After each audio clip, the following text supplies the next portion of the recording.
એટલે તને આ વાતની જાણ નથી હે ને કે બાપુ અંદર જ છે હે કે નહીં? પણ બેટા આવ્યો ને તો હવે તો માં ચોદાઈ જશે, શિક્ષા તો મળશે જ.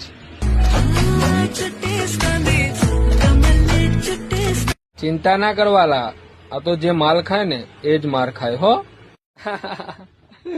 માં ચોદાઈ જાય બેટા.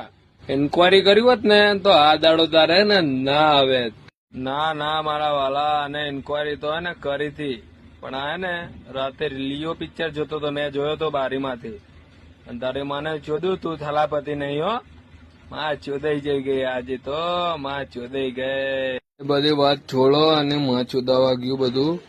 બેટા તું હવે ને 108 ને ફોન કરી લે છેલ્લો એટલે અમે આગળ કામકાજ ચાલુ કરીએ હો. લંડ ગાલુ ઠંડો ફોન.